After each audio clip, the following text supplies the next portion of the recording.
ជំរាបសួរបងប្អូនប្រិយមិត្តជាទីរាប់អានថ្ងៃទី17នេះគឺមានទស្សនកិច្ចផ្លូវរដ្ឋមួយដែលត្រូវបានអញ្ជើញដោយព្រះមហាក្សត្របាទព្រះមហាក្សត្រនៃប្រជាណាចក្រកម្ពុជាយើងគឺអញ្ជើញប្រធានាធិបតីចិនបាទលោកស៊ីជីនពីងដែលជាមហាយៈអាស៊ីមហាអំណាចទី2បាទទាំងសេដ្ឋកិច្ចទាំងយោធានៅលើពិភពលោកបន្ទាប់ពីសហរដ្ឋអាមេរិកហើយយើងដឹងហើយថាថ្មីនេះគឺមានព្យុះភ្លៀងខ្លាំងណាស់បងប្អូនគឺរបាំងពុនដែលសហរដ្ឋអាមេរិកច្បាំងជាមួយនឹងប្រធានាធិបតីចិនស៊ីជីនពីងនេះតែម្ដងគឺមានលោក Donald Trump ក៏ដូចជាលោកស៊ីជីនពីងតំណាងនៃប្រទេសចិនទាំងមូល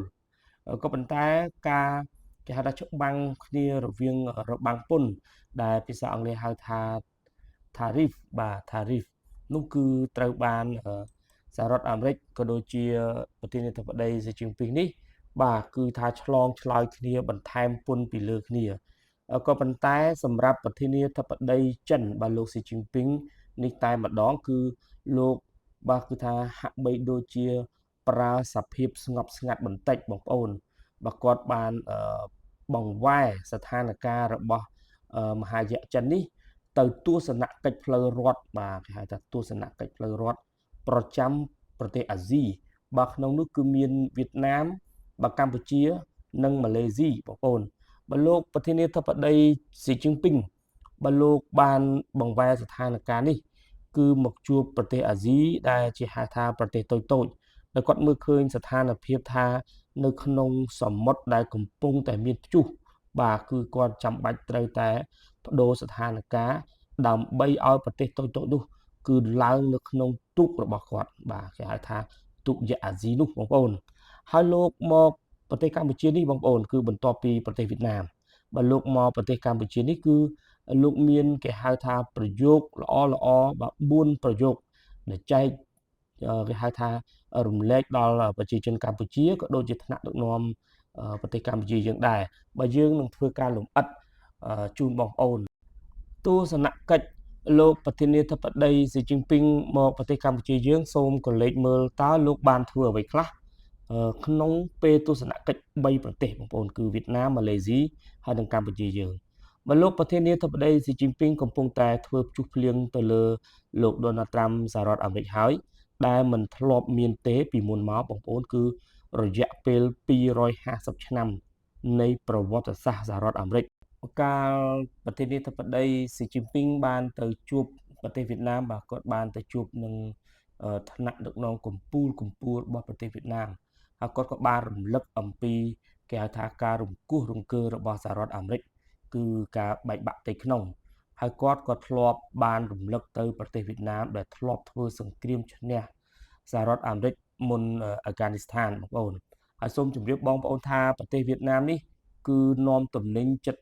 30ពាន់លានដុល្លារបាទនាំចូលពីចិននិងនាំទៅសហរដ្ឋអាមេរិកនោះគឺ32ពាន់លានដុល្លារបានន័យថាទំហំសេដ្ឋកិច្ចរវាងវៀតណាមនាំទៅចិននិងវៀតណាមនាំទៅសហរដ្ឋអាមេរិកនេះគឺប្រហាក់ប្រហែលគ្នាបងប្អូនឥឡូវនេះយើងសូមរៀបរាប់បន្តិចកាលដែលប្រធានាធិបតីចិនស៊ីជីនពីងបានទៅជួបនឹងគេហៅថាប្រជាជនវៀតណាមប្រទេសវៀតណាមនោះបាទគឺលោកបានថ្លែងពាក្យសម្ដីមួយដែលគួរឲ្យចាប់អារម្មណ៍បាទគាត់បាននិយាយថាព្យុះភ្លៀងវាធំបើសិនជាយើងនៅលើទូកតូចគឺយើងនឹងលិចលង់យើងត្រូវតែឡើងជិះទូកធំទាំងអស់គ្នាបាទដើម្បីរួចជីវិតនឹងអាចគ្រប់គ្រងព្យុះភ្លៀងនោះបានឥឡូវនេះខ្ញុំនៅទីនេះហើយបើគ្មានរឿងអ្វីដែលយើងត្រូវអោនក្បាលជាមួយនឹងសហរដ្ឋអាមេរិកទៀតទេមានពេលប្រយុទ្ធបានមកដល់គឺយើងត្រូវតែប្រយុទ្ធបាទយើងនឹងអាចបំផ្លាញសហរដ្ឋអាមេរិកទាំងស្រុងកុំឲ្យវាងើបក្បាលឡើងវិញបើលោកត្រាំឆ្លើយថាគាត់ដឹងបាទលោកត្រាំគាត់បានឆ្លើយថាលោកដឹងថាលោកស៊ីជីនពីងនេះទៅអាស៊ីគឺវៀតណាមកម្ពុជាម៉ាឡេនេះគឺដើម្បីធ្វើស៊ីគាត់ហើយបាទនេះថាលោកត្រាំក៏ដឹងដែរបងប្អូនបាទចំពោះការថ្លែងសន្និដ្ឋាននិយាយទៅកាន់គេហៅថាថ្នាក់ដឹកនាំកម្ពុជារបស់ប្រទេសវៀតណាមនោះបានន័យថាគាត់ចង់ឲ្យអាស៊ីទាំងអស់នេះមករួបរวมគ្នាបាទនឹងคล้ายទៅជាមហាយៈដ៏ធំជាមួយនឹងចិនហើយចិនប្រៀបដូចជាទូកមួយដ៏ធំនៅលើកណ្ដាលសមុទ្រមហាសាគរអញ្ចឹងបងប្អូនបាទនេះគឺជាសម្ដីរបស់លោកស៊ីជីនពីងហើយក៏ជាទស្សនៈរបស់គាត់ដែរបងប្អូន បាទសូមជម្រាបបងប្អូនថា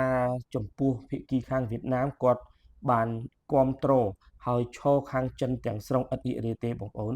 បាទនេះគឺជាទស្សនកិច្ចផ្លូវរដ្ឋដែលប្រធានាធិបតី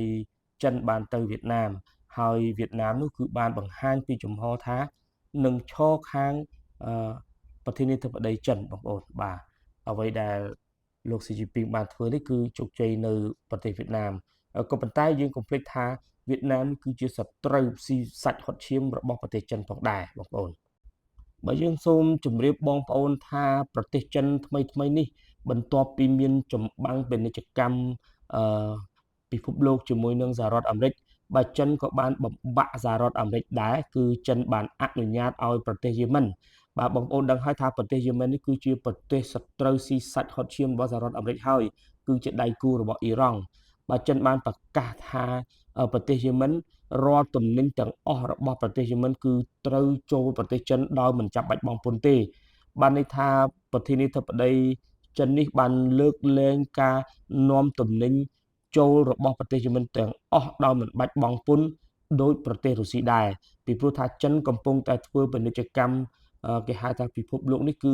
ច្បាំងងាប់រស់ហើយបងប្អូនជាមួយនឹងសហរដ្ឋអាមេរិកបាទគឺបានន័យថា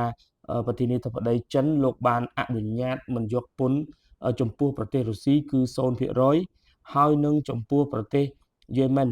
0%បាទលោកស៊ីជីពីងនេះគឺគាត់បានប្រកាសឲ្យប្រទេសអ៊ីរ៉ង់នេះជួយផ្នែកសម្ភារវុធទៅប្រទេសយេម៉ិនហើយចិនជួយផ្នែកសេដ្ឋកិច្ចទៅប្រទេសយេម៉ិនបងប្អូនសម័យមើលបើសិនជាយេម៉ិនមានទំនប់បំរុងទាំងផ្លូវយោធាក៏ដូចជាផ្លូវសេដ្ឋកិច្ចតើសហរដ្ឋអាមេរិកបាទរងសម្ពាធពីយេម៉ិនក៏ដូចជាអ៊ីរ៉ង់កម្រិតណាបាទចិនអត់បានធ្វើផ្ទាល់ទេបងប្អូនហើយចិនបានប្រកាសឲ្យថាទំនិញទាំងអស់របស់ប្រទេសយេម៉ិនគឺយកមកចិនទិញយកទាំងអស់បាទហើយចិនក៏ប្រកាសដែរថារាល់ការខាតរវាងវៀតណាមជាមួយសហរដ្ឋអាមេរិកចិនជាអ្នកម៉ៅការសងបាទចិនជាអ្នកទទួលខុសត្រូវបាទធ្ងន់ណាស់បងប្អូនសង្គ្រាមពាណិជ្ជកម្មលើកនេះគឺលោក Donald Trump គឺគាត់បានប្រកាសធ្វើសង្គ្រាមជាមួយចិនហើយចិនក៏បានរៀបយុទ្ធសាស្ត្រយូរហើយបងប្អូនចិនគេដឹងតាំងពីអាណត្តិមុនគេដឹងថានៅពេលដែល Donald Trump ឡើងមកអាណត្តិនេះគឺច្បាស់ជារងសម្ពាធខ្លាំងណាស់ដូច្នេះចិនគេមានគេហៅថាយុទ្ធសាស្ត្របងបាញ់បងប្អូនទប់ស្កាត់ទុកជាមុនបាទសូមកុំភ្លេចថាសហរដ្ឋអាមេរិកត្រូវការរ៉ែកម្រខ្លាំងណាស់ពីប្រទេសចិនហើយគ្រឿងបង្គុំ Boeing ទាំងអស់ដែលសហរដ្ឋអាមេរិកផលិតនោះគឺចិនជាទីផ្សារធំជាងគេនៅលើពិភពលោកបងប្អូនត្រូវចាំហើយបើសិនជាចិនមិនបញ្ជាទិញបាទឈប់ទិញគឺសហរដ្ឋអាមេរិកទៅជាយ៉ាងណាពីព្រោះថាក្រុមហ៊ុនChina Airlines គឺជាក្រុមហ៊ុនរបស់ចិនបាទក៏ប៉ុន្តែវាអាចជាផលលំបាកដែលក្រុមហ៊ុនបង្គំយន្តហោះបាទត្រូវត្រៀមបង្គំយន្តហោះដើម្បីរកស៊ីគឺវាមានការរអាក់រអួលដែរបងប្អូនក៏ប៉ុន្តែសង្គ្រាមបាទពាណិជ្ជកម្មលើកនេះគឺតើលោក Donald Trump ឬក៏ស៊ីជីនពីងជាអ្នកខាតបើយើងត្រូវតែវិភាគទាំងអស់គ្នាឥឡូវនេះយើងដឹងហើយថាប្រទេសចិនគឺបានធ្វើដំណើរទស្សនកិច្ចបាទដំណើរទស្សនកិច្ចនេះគឺមកប្រទេសកម្ពុជាវៀតណាមនិងម៉ាឡេស៊ីបាទតើមានអ្វីប្លែកបងប្អូនបើយើងសូមជូនព័ត៌មានបន្តិចថាតើលោកស៊ីនេះគាត់មកប្រទេសកម្ពុជានេះតើគាត់មកនេះមកក្នុងគោលបំណងអ្វីហើយប្រទេសវៀតណាមក្នុងគោលបំណងអ្វីក៏ដូចជាម៉ាឡេស៊ីដែរបងប្អូនខណៈដែលសហរដ្ឋអាមេរិកកំពុងតែធ្វើគេហៅថាចម្បាំងរវាងប្រទេសចិននិងប្រទេសសហរដ្ឋអាមេរិកបាទគោលដៅធំរបស់សហរដ្ឋអាមេរិកគឺវាយចិនបងប្អូនក៏ប៉ុន្តែលោកស៊ីជីនពីងនេះគឺមិនបារម្ភទេបងប្អូនណាមិនបារម្ភទេលោកស៊ីជីនពីងបានមកប្រទេសកម្ពុជានៅថ្ងៃទី17បាទគឺលោកបានឲ្យប្រយោគ4បាទប្រយោគ4នេះគឺខាងរដ្ឋាភិបាលកម្ពុជានេះគេនឹងរៀបចំជាឃ្លាមួយដើម្បីជាសាររំលឹកដល់គេហៅថាថ្នាក់ដឹកនាំកម្ពុជារបស់រដ្ឋាភិបាលកម្ពុជាបាទប្រយោគទី1គឺគាត់បាននិយាយទៅកាន់ប្រទេសកម្ពុជាថារសជាតិសម្លឆ្ងាញ់អាស្រ័យលើគ្រឿងទេសខុសៗគ្នាបើលាយបញ្ចូលគ្នាភាពចម្រុះនៃអរិយធម៌មនុស្សជាតិជាលក្ខណៈពិសេសជាមូលដ្ឋានរបស់ពិភពលោកហើយក៏ជាប្រភពនៃអភិវឌ្ឍរបស់មនុស្សជាតិផងដែរបាទពិភពលោកមានប្រទេស និងតំបន់ជាង200មានជាង2500ជនជាតិនិងសាសនាយ៉ាងច្រើនបែបប្រវត្តិសាស្ត្រនិងស្ថានភាពប្រទេសមិនដូចគ្នាទេជនជាតិនិងទំនៀមទម្លាប់ផ្សេងៗគ្នាបានបង្កើតជាអរិយធម៌ខុសគ្នាដែលនេះបានធ្វើឲ្យពិភពលោកកាន់តែមានភាពសម្បូរបែបបាទប្រយោគទី2គាត់បានមានប្រសាសន៍ថាគន្លឹះនៃការធ្វើអភិបាលកិច្ចជាតិគឺចាប់ផ្ដើមពីការបង្កើនប្រាក់ចំណូលរបស់ប្រជាជនប្រកាន់ភ្ជាប់គំនិតអភិវឌ្ឍដែលតម្កល់ទុកប្រជាជនជារឿងសំខាន់ដើរតាមមាគ៌ាវិបុលភាពរួមដោយមើងម៉ាត់មិនងាករេគន្លឹះនៃការធ្វើអភិបាលកិច្ចជាតិគឺចាប់ផ្ដើមពីការបង្កើនប្រាក់ចំណូលរបស់ប្រជាជនយើងប្រកាន់ជាប់ជំហររបស់ប្រជាជនគឺផ្ដោតលើការលុបបំបាត់ភាពក្រីក្រនិងលើកកម្ពស់ជីវភាពប្រជាជនចំណែកឯប្រយោគទី3គឺគាត់ផ្ដោតទៅលើវិស័យយោធាបងប្អូនបាទយោធាគឺជារឿងដ៏ធំរបស់ជាតិដែលសម្រេចការរស់នៅនិងស្លាប់បង្កប់នៅវិធីសាស្ត្រនឹងការរស់នៅនិងស្លាប់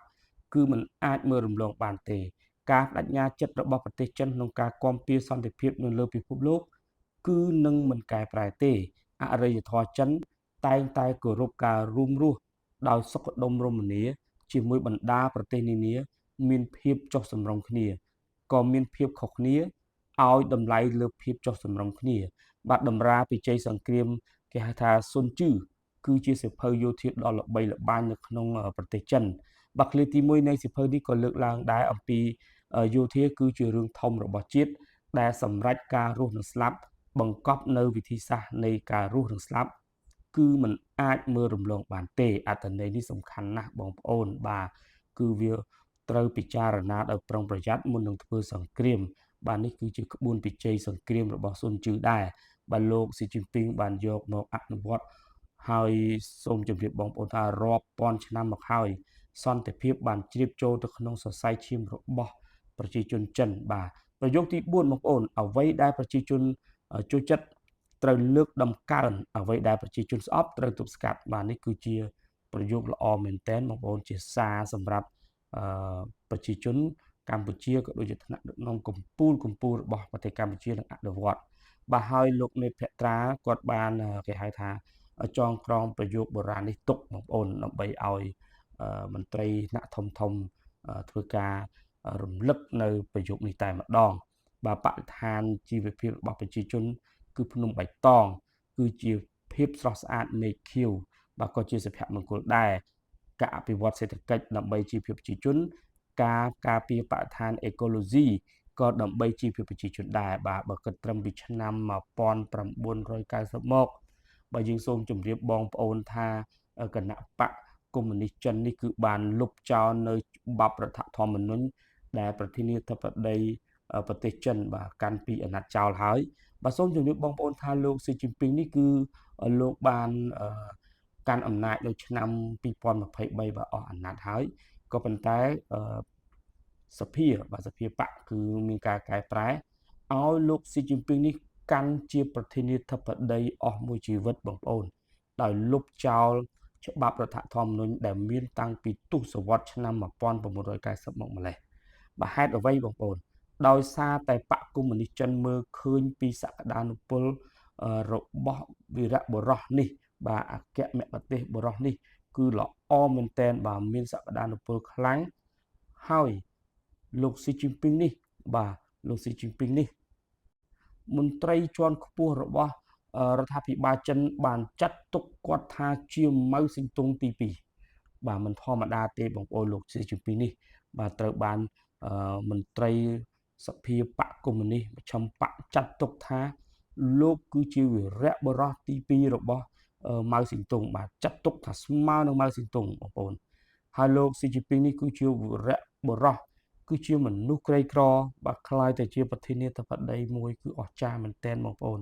បាទលោកកើតនៅថ្ងៃទី15ខែមិថុនាឆ្នាំ1953បងប្អូនបាទសូមអរគុណ